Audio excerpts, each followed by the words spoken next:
Hello friends, welcome back once again. Friends, आज की class में हम लोग देखेंगे प्रकाश अभिक्रिया के बारे में, अर्थात कि प्रकाश रासायनिक अभिक्रिया के बारे में हम लोग बात करेंगे। प्रकाश रासायनिक अभिक्रिया, ये प्रकाश हमने बताया था कि प्रकाशिक और अप्रकाशिक दो प्रकार की अभिक्रिया हमें प्रकाश संश्लेषण के अंदर देखने को मिलती है। तो इसमें हम लोग देखेंगे प्रकाश रासायनिक अभिक्रिया के स्टेजेस कितने होते हैं, अर्थात क्या हम बात कर रहे हैं प्रकाश संश्लेषण की क्रिया के पहले स्टेज की। प्रकाश संश्लेषण एरिया के यह जो फर्स्ट स्टेज है इसकी हम लोग बात कर रहे हैं। ये क्या है हमारा प्रकाश रासायनिक अभिक्रिया। मतलब सीधे शब्दों में अगर कहे हम लोग तो ये वास्तव में बात करना चाहता है कि प्रकाश के उपस्थिति में कौन सी क्रिया होती है जिनका उपयोग प्रकाश संश्लेषण में किया जाता है। प्रकाश की उपस्थिति मतलब सीधे शब्दों में कहें तो ये विकिरण ऊर्जा का उपयोग के बारे में हम लोग जानेंगे। विकिरण ऊर्जा का क्या उपयोग करते हैं प्रकाश संश्लेषण क्रिया में पौधे, इन पौधे के बारे में हमें जानना है।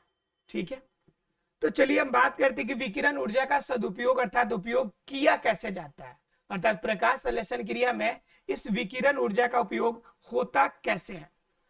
तो जब आगे हम बात करेंगे विकिरण ऊर्जा के उपयोग की, तो इनके अंदर अलग अलग तरह के स्टेजेज होते हैं जिन स्टेजेज में काम करता है।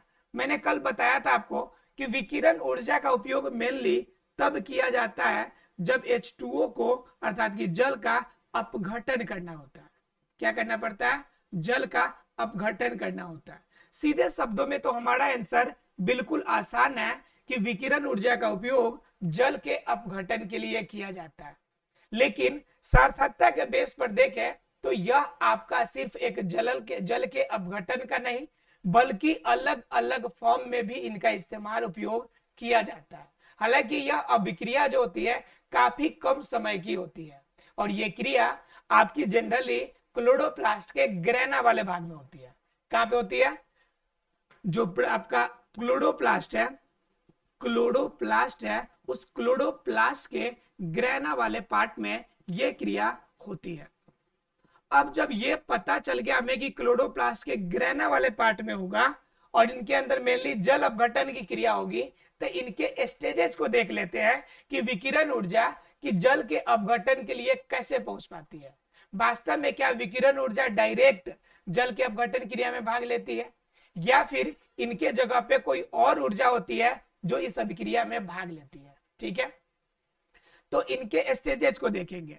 इनकी फर्स्ट स्टेज से लेकर स्टार्टअप करेंगे कि प्रकाश संश्लेषण क्रिया में स्टेजेस कौन कौन से होते हैं। देखिए, तो पहला स्टेज क्या होता है कि इसके अंदर पहला काम होगा कि जो आपका क्लोरोफिल है, मैं पहले स्टेजेस लिख देता हूं फिर उन सभी एक एक करके बताता चलूंगा। अच्छा, एक एक करके बता ही देते हैं आपको। देखिए, फर्स्ट स्टेज की बात करते हैं। फर्स्ट स्टेज में क्या होता है कि क्लोरोफिल जो होता है, ये देखिए आपका ध्यान से समझिए, ये हो गया आपका क्लोरोप्लास्ट। क्लोरोप्लास्ट के अंदर ये हो गया आपका क्या? ग्रैनम हो गया। ये आपका हो गया स्ट्रोमा लैमला, ये हो गया आपका ग्रैनम लैमला, ये हो गया आपका यानी कि ग्रैना। क्या हो गया? ग्रैना हो गया। इस ग्रैना वाले पार्ट में जो ग्रीन पिगमेंट है वो हमें मिलता है क्लोरोफिल। क्या मिलता है? क्लोरोफिल। अब यह जो क्लोरोफिल हमें मिलता है, यह क्लोरोफिल के अंदर आपका वास्तव में क्या क्रिया होती है कि यह जल के अपघटन करता है। तो पहला काम क्या करता है कि क्लोरोफिल के अंदर क्लोरोफिल के इलेक्ट्रॉन को, जो इसके अंदर जो इलेक्ट्रॉन्स होते हैं, यह इलेक्ट्रॉन को फोटोन के द्वारा उत्तेजित किया जाता है। उत्तेजित मतलब कि इसे एक्टिव मोड में कर दिया जाएगा। किसके द्वारा? तो फोटोन की द्वारा। यहाँ पे बात आ रही है फोटोन की बात, इलेक्ट्रॉन की बात और क्लोरोफिल के अंदर पाए जाने वाले खास इलेक्ट्रॉन की बात। हम ये सारे स्टेजेस बात करने वाले हैं। तो पहला पॉइंट ये है कि ये क्लोरोफिल के इलेक्ट्रॉन फोटोन के द्वारा उत्तेजित कैसे होते हैं। तो जरा देखिए कि हम बात करेंगे अगर क्लोरोफिल की, तो क्लोरोफिल वास्तव में किन चीजों से बना होगा? तो क्लोरोफिल आणविक संरचना है। हमने कल स्टेजेस बताया था आपको कि यह अणु से मिलकर बना होगा। अब अणु से जब क्लोरोफिल बनेगा तो कंफर्म है कि यह अणु भी किसी परमाणु से मिलकर ही बनी होगी। क्लियर है? जब बात कर लेते हैं कि क्लोरोफिल किसी अणु से मिलकर बनी होगी और अणु परमाणु से बना होगा, तो कंफर्म है कि इस परमाणु के अंदर भी 3 प्रकार के जो सब एटॉमिक पार्टिकल्स है वो अवेलेबल होंगे, और वो पार्टिकल्स है इलेक्ट्रॉन्स, प्रोटॉन्स और न्यूट्रॉन्स। ये तीनों सब पार्टिकल्स इसके अंदर पाए जाएंगे। क्लियर है यहाँ पे? मतलब क्या, इलेक्ट्रॉन, प्रोटॉन, न्यूट्रॉन से परमाणु, परमाणु से अणु, और अणु से आपका क्लोरोफिल बना होगा जो ग्रेना में होगा, और ग्रेना क्लोरोप्लास्ट में, यह क्लोरोप्लास्ट यह पौधे की कोशिका में, और कोशिका के अंदर हो जाएगा ऊतक के अंदर, फिर आपका पौधे के पार्ट्स के अंदर। तो इस तरह से स्टेजेस बनते जाएंगे। तो यहाँ पे सबसे छोटे पार्टिकल्स के फॉर्म में हम लोग इलेक्ट्रॉन्स को देख रहे हैं। अगर हम लोग इलेक्ट्रॉन्स की स्थिति को देखें क्लोरोफिल के अंदर, तो ये क्लोरोफिल का आपका सेंटर वाला अर्थात कि नाभिक वाला पॉइंट हो गया, और इसके चारों तरफ यह जो आपका सेल और सब सेल्स होते हैं, यानी कि कक्षाएं और उप कक्षाएं होती है, इन्हीं में इलेक्ट्रॉन जो होता है मूव करता है, इलेक्ट्रॉन घूमता है, इसी में घूमता है इलेक्ट्रॉन। और इलेक्ट्रॉन जब घूमेगा तो उनका कुछ ना कुछ स्पीड होगा, कुछ ना कुछ क्या होगा, स्पीड होगा, अपनी रफ्तार से यह चारों तरफ चक्कर लगाता है। तो ये तो हमें पता चल गया कि पौधे के जो क्लोरोफिल है वो उसमें जो पाया जाने वाला इलेक्ट्रॉन्स है वो कहां पर अवेलेबल है। ठीक है, तो पहला पार्ट क्या था कि क्लोरोफिल के इलेक्ट्रॉन। अब कह रहे कि इस इलेक्ट्रॉन का फोटोन के द्वारा उत्तेजन। तो बात आती है कि फिर फोटोन क्या है? अगर फोटोन इसे उत्तेजित कर रहा है तो हमें जानना पड़ेगा ना कि फोटोन क्या है। तो वास्तव में फोटोन क्या होता है, इनकी चर्चा सबसे पहले आइंस्टीन ने करी थी। प्रामाणिक रूप से मैं बात कर रहा हूं, हालांकि पहले भी इसके बारे में, जैसे मान लीजिए कि सेब जब ऊपर से गिरा तो न्यूटन ने इसके बारे में ग्रेविटेशनल लॉ का खोज कर दिया।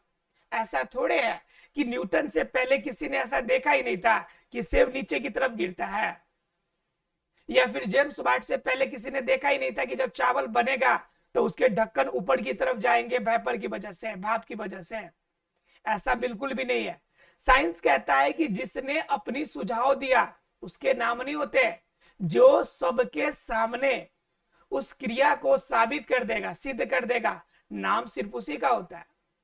तो उस कंडीशन में न्यूटन ने अपना सिद्ध किया तो न्यूटन का नाम हुआ। उसी तरह से इस फोटोन की क्रिया के लिए 1905 में आइंस्टीन ने इसके बारे में बताया था।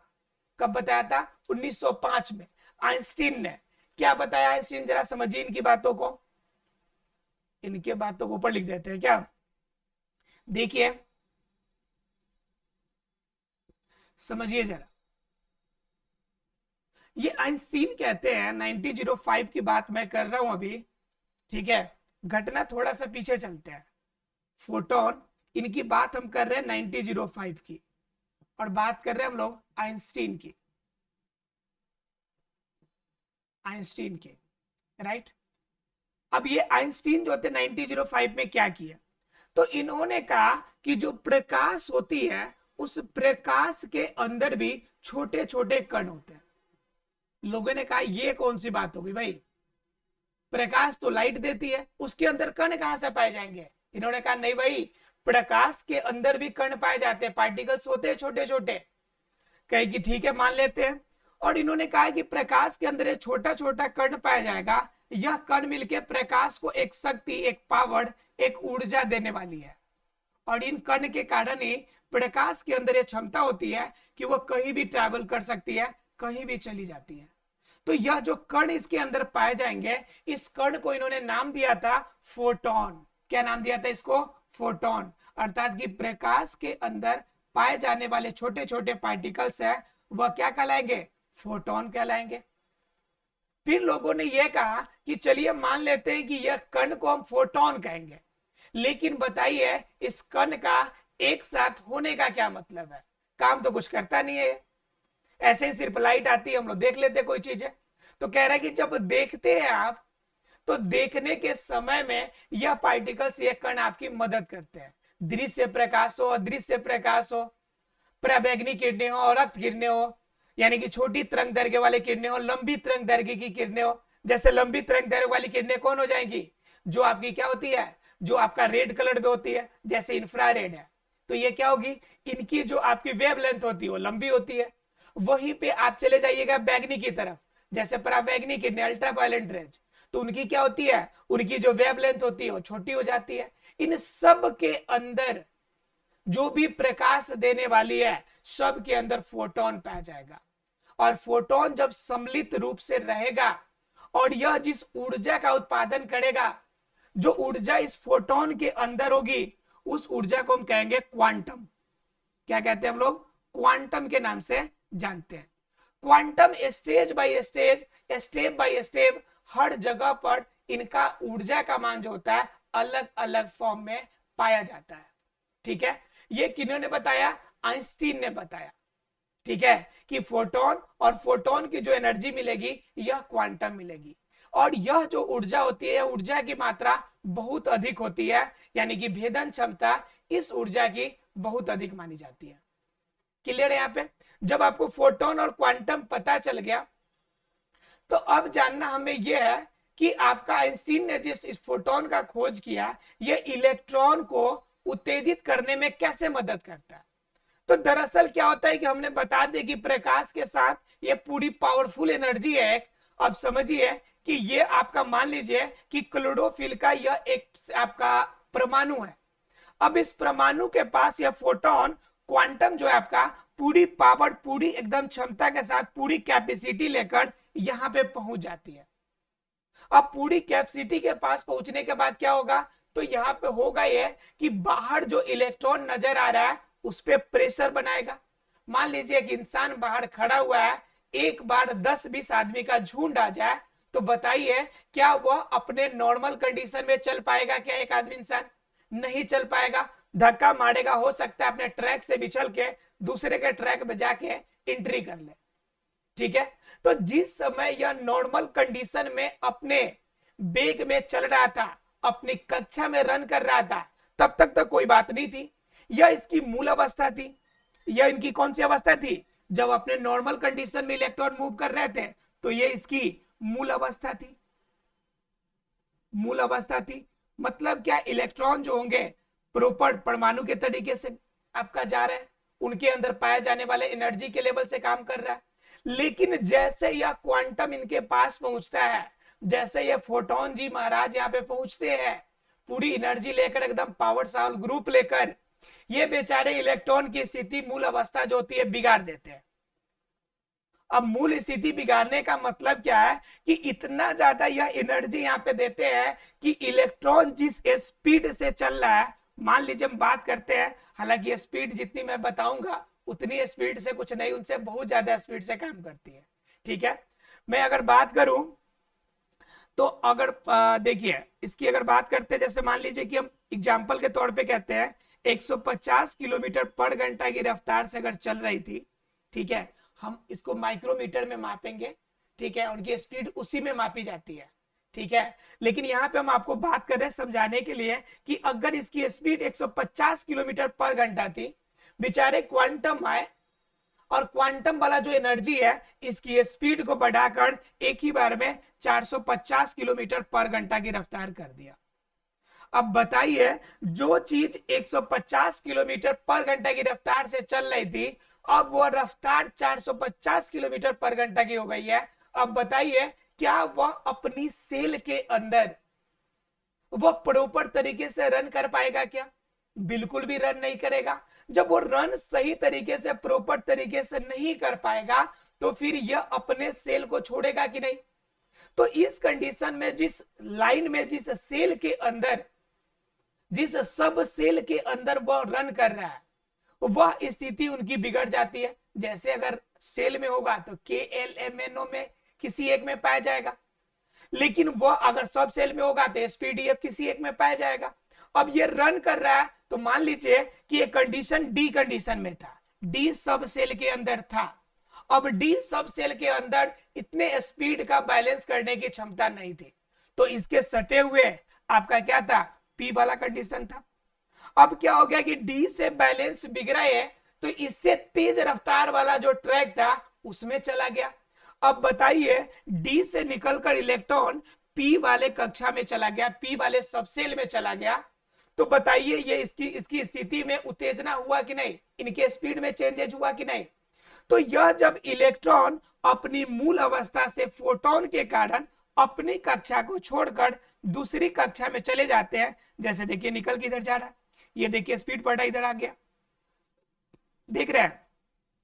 जब यह सेल अपनी अवस्था से निकलकर दूसरी अवस्था में जाते हैं तो इस अवस्था को हम लोग कहते हैं उत्तेजित अवस्था। कौन सी अवस्था कहते हैं, तो उत्तेजित अवस्था। तो ये पहला काम क्या हो गया कि अवस्था उत्तेजित अवस्था कंडीशन में आ गया। अब उत्तेजित अवस्था में आ गया तो जो क्वांटम जो फोटोन एनर्जी दे रहा है, क्या यह एनर्जी कंटिन्यू देता रहेगा, क्या उसी रफ्तार में फोटोन प्रकाश की किरणें सुबह से लेकर शाम तक, क्या प्रकाश की किरणों की जो तपन है वह एक समान रहती है, क्या उनसे प्राप्त होने वाली किरणों की एक स्थान पर क्या हमेशा समान रूप से एनर्जी प्राप्त होती है, क्या तो नहीं प्राप्त होती है। तो जब तक ऊर्जा हाई स्पीड में है तब तक तो यह उत्तेजित अवस्था में रहेगा, मतलब दूसरे कक्षा के साथ घूमेगा। लेकिन जैसे जैसे क्वांटम का पावर घटेगा तो चाहेगा कि तुरंत हम अपने मूल अवस्था में आ जाए। सीधी सी बात है कि उत्तेजना के कारण दूसरी अवस्था में गया, लेकिन क्या हो गया कि जैसे ही आपका यह क्वांटम का पावर डाउन होगा तो उत्तेजित अवस्था से निकलकर यह मूल अवस्था में आना चाहेगा। और यही अवस्था जब यह क्वांटम के कारण यह उत्तेजित अवस्था से मूल अवस्था में जब आएंगे तो उसे हम लोग क्या नाम देते हैं, उसे हम लोग नाम देते हैं क्या कि यह इनकी प्रकाशीय अवस्था कहलाती है। प्रकाशीय अवस्था मतलब क्या, प्रकाश के कारण उत्पन्न होने वाली अवस्था। तो अब क्या हो गया कि उत्तेजित अवस्था से फिर अपने कंडीशन में वापस आएगा। तो यह क्रिया संपूर्ण क्रिया के अंदर यह प्रॉपर तरीके से चलती रहती है। अब जरा सोचिए कि जब ये पूरी उत्तेजित अवस्था में हो जाएगा, पूरा मूवमेंट इनका बिल्कुल टफ कंडीशन में हो जाएगा, तो बताइए इनके अंदर यह जो परमाणु होगी यह अन्य क्रिया के लिए मूवमेंट में तेजी करेगा कि नहीं करेगा, तो बिल्कुल इनके अंदर तेजी आएगी। और इनके अंदर मूवमेंट करने का अर्थात रिटर्न आने का तरीका कौन कौन सा हो सकता है, जरा ये समझिए। ठीक है, यह मान लीजिए मूल अवस्था से उत्तेजित अवस्था, उत्तेजित अवस्था से मूल अवस्था, मतलब यहाँ पे स्थानांतरण हो रहा है, तो हम इसे कहते हैं स्थानांतरित अवस्था। अब जरा देखिए स्थानांतरित अवस्था काम कैसे कर रहा है, देखिए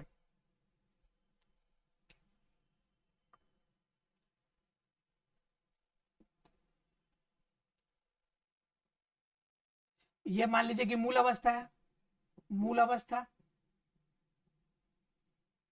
और मूल अवस्था से निकल के कहां पहुंच गया, उत्तेजित अवस्था में। ठीक है, और ये उत्तेजित से फिर मूल अवस्था में, यही कंडीशन हो रहा है, तो हम इसको कहते हैं स्थानांतरण। क्या कहते हैं, स्थानांतरण, अर्थात कि इलेक्ट्रॉन का स्थानांतरण हो रहा है। यहाँ पे किसका स्थानांतरण हो रहा है, तो इलेक्ट्रॉन का स्थानांतरण हो रहा है। अब जरा गौर कीजिए आप कि इलेक्ट्रॉन का जब स्थानांतरण यहां पर हो रहा है तो कंफर्म है कि स्थानांतरण करने का तरीका भी अलग अलग तरीके से होगा, एक समान तो हो नहीं सकता है, क्योंकि ऊर्जा क्वांटम है वो एक समान नहीं जा रहा है, तो आपका क्रिया एक समान कैसे हो सकती है। तो कहता क्या है कि स्थानांतरण होने का भी दो तरीका होगा। मतलब क्या, जब उत्तेजित आपकी जो इलेक्ट्रॉन्स होंगे, उत्तेजित जो इलेक्ट्रॉन्स होंगे जब मूल अवस्था के इलेक्ट्रॉन्स के कंडीशन में आएंगे तो इसके अंदर भी स्थानांतरण दो तरीके के होगा। एक पहला क्या होगा कि चक्रीय हो सकता है, क्या हो जाएगा, चक्रीय हो सकता है। अब जरा सोचिए कि चक्रीय अवस्था क्या कहलाती है। ठीक है, तो चक्रीय अवस्था का मतलब क्या हो गया कि जब कंडीशन निकलेगा, जहां से निकलेगा,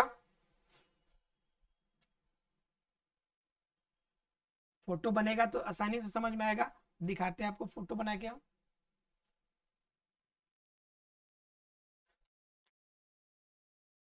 देखिए ये हो गया आपका क्या कहते हैं परमाणु, ये हो गया आपका केंद्रक यानी कि नाभिक। ये देखिए ध्यान से, ये इलेक्ट्रॉन्स यहां से निकले हैं, ये इलेक्ट्रॉन यहां से मूवमेंट किया हुआ है। अब ये इलेक्ट्रॉन मतलब आकर फिर इसी परमाणु के यानी इसी अणु में फिर से रिटर्न आ जाए, जैसे यहां से निकल के यहां पे आ गया, ठीक है। अब ये मूवमेंट करके मान लीजिए कि इसी अणु के इसी परमाणु में आ जाए, इसी अणु के इसी परमाणु में आ जाए, तो एक सर्कल पूरा होगा, एक चक्र पूरा होगा। मतलब क्या, जिस कंडीशन से निकल के गया था फिर उसी कंडीशन पे आ गया, तो इससे हम लोग कहते हैं चक्रीय हस्तांतरण। क्या कहते हैं इसे? चक्रीय हस्तांतरण।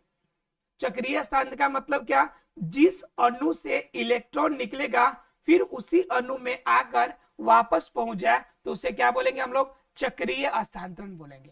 क्लियर है? दूसरा क्या होता है इसी में कि अचक्रीय हस्तांतरण।